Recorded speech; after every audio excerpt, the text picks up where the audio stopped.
Welcome to Roger That, a podcast presented by HVAF of Indiana. I'm your host, Lauren Carpenter, and join me as we discuss how HVAF is ending veteran homelessness and how you can join us in our mission. We'll be having conversations with community partners, staff members, and even some of the veterans we serve. We hope sharing more of our story with supporters like you can shine a light and give a voice to this vulnerable population, because no hero should ever be homeless.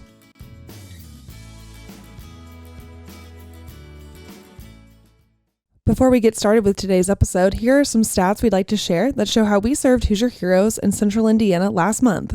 We provided temporary housing for 195 veterans and provided rent and utility assistance for 217 veterans. We provided essential items to 224 veterans through our food, hygiene, and clothing pantry. Our employment specialists provided services for 22 new veterans so they can get hired and receive the opportunity for a good and promising career. 5 veterans received legal services thanks to our partnership with Neighborhood Christian Legal Clinic. And so far this year, we have served 1,090 veterans, and we know we couldn't serve this many Hoosier Heroes without your support. So thank you for donating, volunteering, following us on social media, and listening to this podcast. To find out more about how we serve homeless and at-risk veterans, as well as their families, head to hvaf.org. All right, today on Roger That, we are going to be talking about HVAF's favorite annual event, Operation Alpha. Hotel Tango Distillery's founder and CEO, disabled U.S. Marine Corps veteran Travis Barnes, started Operation Alpha in 2014 as a way to raise funds for HVAF's operations, programs, and services. Operation Alpha has since become our signature fundraising event, and it's coming up on Friday, November 10th at the Biltwell Event Center in Indianapolis. It's a casual evening with Hotel Tango spirits, Upland and Sun King beer, wine from the wine group, custom cigars, great food, and even a military-inspired Grog Bowl Ceremony in the ever-so-popular whiskey pool. So today on Roger That, you're going to hear from Hotel Tango CEO Travis Barnes and HVAF's VP for Advancement, Ashley Walls-Pierce. Travis started Operation Alpha and continues to support the event year after year, and Ashley has planned the amazing event each year since 2019. All right, enough from me. Let's hear from Travis and Ashley on why you should join us at Operation Alpha this November. All right, today on Roger That, I am joined by Hotel Tango's co-founder and CEO, Travis Barnes. Hey, Travis, how are you today? I'm great. Thanks for having me. Yeah, thanks for coming on. And, we're going to talk a little bit about your time in the service and about, Hotel Tango. I know a lot of our listeners probably have, been to the tasting room and love your drinks, and also then about how you tie in with our event Operation Alpha. So we'll go ahead and get started. So first, is there just anything about your time in the military you want to share, like what you did, where you went, anything like that?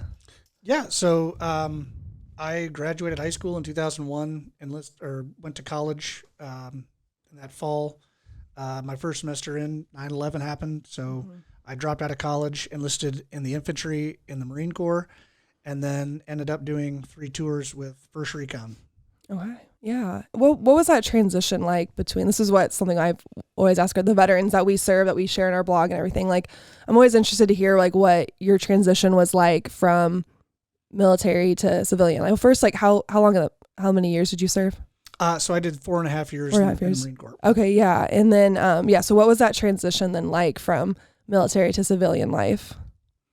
Well, I think everybody's experience is different. Mine was, I think, unique. My last firefight in Iraq was in April. I was home in May, and I was out of the Marine Corps in June.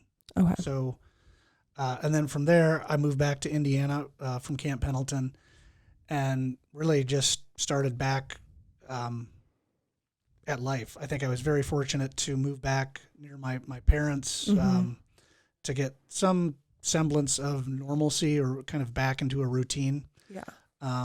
But yeah, it was certainly a struggle to go from 3 pretty intense combat tours to normal Indiana life. Yeah. Pace was slowed down quite a bit. Yeah, I'm sure. Yeah. Well, thank you for your service. And so now with, Hotel Tango, just kind of how did all of that get started? What's the origin story? Yeah. So my wife and I we got married in 2012. Okay. We were on our honeymoon kind of talking about, what we wanted to do after law school. At the same time, the Indiana legislature was opening up artisan distilling for the first time since Prohibition. And I said, well, hey, what if we took a shot and tried to get our license. So Take a shot. yeah, we certainly did. And from there, we were one of the first 4 in the state of Indiana to get the license since Prohibition, and we opened our tasting room in downtown Indianapolis in 2014, making all of our products there in the beginning and selling everything just out of that tasting room. And since then, we've grown to distributing in 25 states. We're in 120 military bases and 6 countries with the U.S. Navy. Yeah, that's awesome. If someone's going there for the first time, what's your favorite cocktail that you recommend to people? Well, I would say first, it probably depends on what your favorite spirit is. Sure. If it's bourbon or whiskey, I'd say an old fashioned for sure. My personal favorite is absolutely the Gin Bravo. Oh, yes, that is a good one. I do like that one. Yeah. And now, Operation Alpha, this is our 10th annual Operation Alpha, and you guys helped start that. And so why did you want to start Operation Alpha in the beginning? Well, we'd been approached by several veteran organizations that wanted to partner us for philanthropy and charitable donations. And what was different about HVAF was it was local, and we could actually see the impact from what we were doing. And that was really, I think, the catalyst for why we decided that we wanted to do something here. My wife and I live literally blocks away from right here. We drive by it every day, and we're able to see the good works that actually are being done here. Whereas some of the other bigger ones around the country are just a little too far, and you don't necessarily know if the money is going to a good spot. And here we were confident that the people that were running it and the folks that were receiving the benefits were actually veterans. Yeah. And what has it been like, going from, I know in the first few years we were at Hotel Tango in the tasting room, having the event, and now we've, kind of outgrown that space. Now we're at the Biltwell, I guess what has that been like to just see the event grow over the years? Well, it's been incredible. I think, we had a humble beginning that we wanted to raise a few $1,000, and I'm extremely proud of where it's grown, and I hope where it's going to continue growing over the next several years. Yeah. What does that mean to you as a veteran yourself to be able to give back to veterans in this way? It's incredibly humbling. I have a lot of friends, a lot of buddies that struggle with the reacclimation back to civilian life. Just the transition is hard. Then you throw in not having a good support system around them with family or friends. You throw in some substance abuse issues, and it's kind of a perfect storm for guys and gals getting out that don't have a safety net. And that's really what I think HVAC does a great job of providing for veterans that don't have friends, family, or a social safety net to come back out of when they're done with their service. Definitely. Yeah. And what would you say, someone who's listening right now or watching on our YouTube channel, if they've never been to Operation Alpha, why would you convince them to get that ticket or sponsor a table and come? The grog. Just kidding. No, it's a great place to see a local veteran organization do really good work in real time. I mean, it's a fun night. Obviously, there's the grog is just part of it, but it kind of lets civilians in on some of the pomp and circumstance that the military does that you don't get to see every day. That's pretty special and, in my opinion, really cool to see all of the ceremonial things that happen at one of these events. It reminds me of the Marine Corps Ball a lot. Yeah. But then to see that translation of how that money gets raised and then to see it actually go right back into the community. Yeah. It is really cool to see. So, well, we're so thankful for your guys' support in this event, and we're looking forward to this year's, which is actually on the Marine Corps birthday. Absolutely. So we're going to... Semper Fi. Ashley, how are you today? I'm good. How are you doing? Good. And fun fact, Ashley is my boss.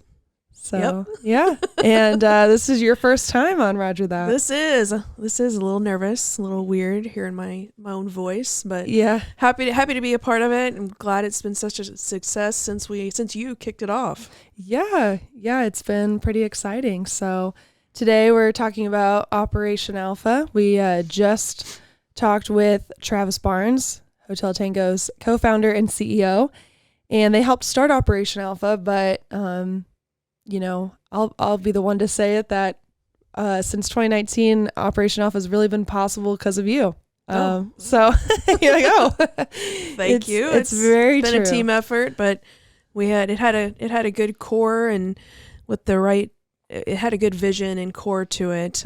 We just had to kind of hustle a little bit more and focus on the goals. And I think that's what we've done successfully. Yeah. In 2019, how many attendees were there? There was right around 200 Okay. because we almost didn't fit the space that we were in. Mm-hmm. And I remember that there was drama there. Yes, I remember that as well. Yeah. But now, and then how many are we expecting this year? So at least 300. Last year we had over 300. So quite a bit more. We're using a lot more space. We're using 2 ballrooms, two levels at the Biltwell, and a whole veranda that we, of course, brand the cigar veranda. Yes. But yeah, we're spread all out and take over the Biltwell space as much as we can now. Mm-hmm.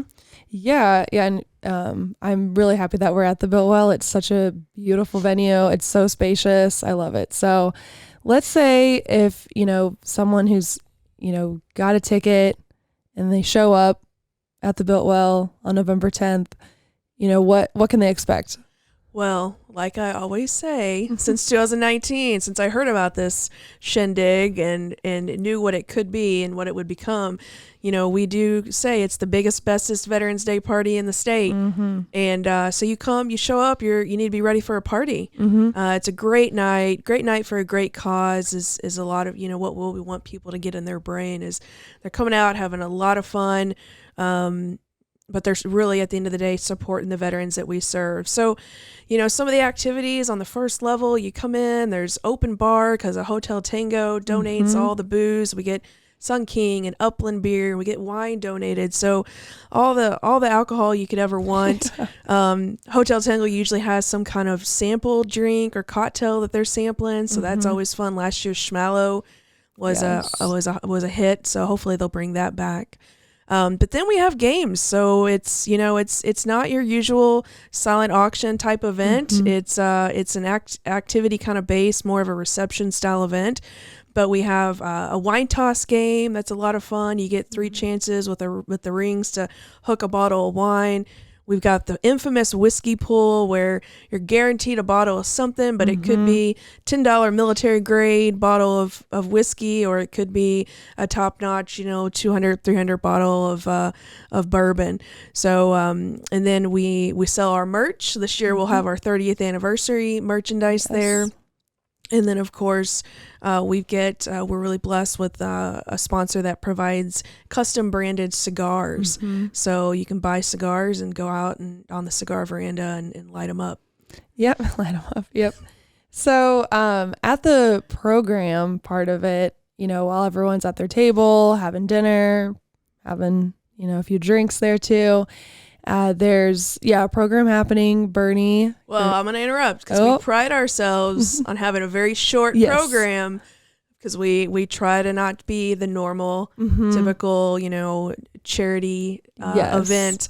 So we have some brief remarks from, our CEO and a couple board members and maybe some other surprise guests. But as you were probably about to go into, the key part of the program is really the grog ceremony. Yes, and I did not know what a Grog Bowl Ceremony was before I started working here and started coming to Operation Alpha. I'm just going to read what I found online for you guys. So, what I would say too is if you partied in college at all, the jungle juice is kind of what I compare it to. Yep, but it's how I affiliate it. Yeah. So this is what it says online. This is a little bit more dramatic than probably what ours is, but just to give you an idea. The Grog Bowl is to military balls as a punch bowl is to party gatherings. But make no mistake, this is probably the grossest tradition in military history. Grog is any variety of spirits mixed with water. I don't know if we have water in ours. We do not. No, mix but water. but spirits, yes. Unfortunately, the true Grog Bowl is mixed with much more than those two items. This traditional event occurs at military balls and other dining events where random things are tossed into a punch bowl.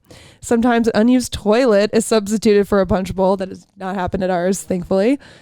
Depending on what's around, anything can end up in the Grog Bowl, including hot sauce, alcohol, ground coffee, salt, dirty socks, etc. Special. It is gag worthy in most people's opinions, but it's a tradition that continues on year after year. Often a unit's grog ingredients will have a special significance. Sand for desert deployments, regional alcohol, colors that represent specialties, etc. So that's where it gets a little bit more similar to ours. Yes. So yeah, what can people expect in the Grog Bowl? Because you can also drink out of it that night. Yeah, so we sell these branded canteen cups there. You can buy a cup and get it filled the rest of the night after the grog ceremony, full of grog. The grog is, for me, it is like the jungle juice. It is, several different alcohols, including, all of your spirits, but as well as a wine and beer. So that makes it interesting. Yeah. But then we put punches, different colored punches. We put, sugar, brown sugar, to represent sand and different things. But we've done it a couple different ways. Our MC Bernie, who I call Burn Dog, switches it up every year or so. But in the past years, the grog ceremony has represented different services we provide to our veterans. Last year, since it was on Veterans Day, we recognized the different branches. This year it's the Marine Corps birthday, so who knows what we might do. But we create a big pot, a big vat of this fruity alcohol mixture that people love. I've done it now 4 years, still have not tried it. But I tried people it one time. love it. They love it. Yeah, we invite our sponsor representatives from our higher level sponsors to come up and pour. Usually Travis is there pouring for Hotel Tango, and he always makes some fun of it. So it's a good time. There's toasts, custom toasts that you have to do right after it's all poured. But it's a lot of fun, and it's how we end the program and really start the party off. Yeah, for sure. So why would you say that you like, I guess planning Operation Alpha? What gets you excited about it each year? Well, it's truly a fun event, and it's not your normal. I've been doing fundraising for almost 20 years, and it's not your typical gala. It's not your sit down dinner or just a cocktail reception, and it's interactive. People come and really have a good time. Sometimes we always have music. Either last year we had a DJ, sometimes we have a live band. But I just really enjoy it because it's different and people truly get excited about it. Yeah. Like, oh my gosh, put my name in. I'm a sponsor again this year. Way before we're even ready to really start promoting it, because it is very unique and one of a kind event for a nonprofit, I think, from my experience. Yeah, definitely. I've always say that when I'm there, helping, run it and everything, I'll stand there. I'm like, man, I kind of wish I could participate. I wish I could just come to this event as an attendee. Right. And I mean, at the end of the night, we're kicking people out. Yeah. I mean, and that's not normal. Like, music's off, bars are shut down, and we're Yep. still waiting for people to leave. So it's that much fun. Yeah, definitely. So I think hopefully we've convinced a few people who are listening or watching. So what are, the different, I guess, sponsorship levels and ways that people can participate and attend? Lots of ways to get involved. Sponsorship levels, we have had a presenting sponsor level for a couple years now. We're still waiting for that special sponsor to come through at $10,000 to come in and be our presenting sponsor of Operation Alpha. So if that's you, we're waiting for you and we're ready. But we also have levels at $5,000, $2,500, or excuse me, $5,000, $3,000, $2,000, and $500. And depending on the level, you get every level gets a table. The 10,000 level gets 2 tables, all with premier seating, head of the room toward the stage, and so you can see be close and close with the grog ceremony. The top 3 levels, you can participate in the grog ceremony. We do a lot of social media recognition for our sponsors, signage at the event, recognition in our email blast. Our email blasts go to almost 8,000 people every time we do an event email. For the $5,000 level, we will do an e-newsletter feature. We'll do a blog post. So a lot of different options in assets for the different sponsorship levels. So we try to make sure there's one for everyone. The $500 level includes 2 tickets, but you still get a lot of brand awareness and an opportunity to really, have fun at the event. So otherwise, you can spend $100 for an individual ticket, and that gets you, the open bar, a meal. We usually do sliders or some kind of barbecue meals, a little bit low key, not a formal sit down by any means. And then you have access to all the game activity that you want to participate in. So that's $100. And then the whiskey pool, if you're a bourbon collector, whiskey collector, scotch collector, and want to donate toward that, this year, the last 2 years, we've had 100 bottles and sold out within the first 45 minutes. Yeah. My goal this year is to have 200 bottles, ranging from your $10 bottles to your $250, $300 level. So we're really looking for some in the low to mid level. So if you want to donate for the whiskey pool, we'll gladly accept your donation, and that'll help us raise. That's such an easy way for us to raise several $1,000s. Yeah. Yeah, it blows my mind how fast that sells out. Every year. Yeah. Awesome. Well, is there anything else about, Operation Alpha that you think we missed, you want to share? No, I think just can't express enough that it's a different kind of event. It's a lot of fun. It's on a Friday night. It's always the Friday closest to Veterans Day. And we just really want to make it about, celebrating Veterans Day and supporting the veterans that we serve. So it's just a great opportunity all around. And I'd love to see, more than 300 people there this year. I'd love to sell it out, and I'd love to raise this year. My goal is $150,000. Yep. We've gotten pretty close, but we haven't gotten it. So that's my goal this year. So, you can be a part of achieving that and making a true difference in some lives of veterans here in Indianapolis. Yeah. Yeah. It's our 30 years, and it's the 10th annual Operation Alpha. So yeah, if you want to, find out more and get your tickets or get your sponsorships, you can go to our event page at hvafofindiana.org/events. I'm going to include a link to that in our show notes as well. So thanks, Ashley. All right. Thank you. Look forward to seeing some of our listeners there. Yep. We'll see you guys on November 10th. All right. That wraps up this episode of Roger That. Thank you so much for listening. If you haven't already, please be sure to subscribe to Roger That on wherever you get your podcasts. And be sure to follow us on social media at HVAF of Indiana. And for even more stories on HVAF and the veterans that we serve, check out our blog on our website at hvaf.org. Thank you, and until no hero is homeless, we'll see you next time on Roger That, a podcast presented by HVAF of Indiana.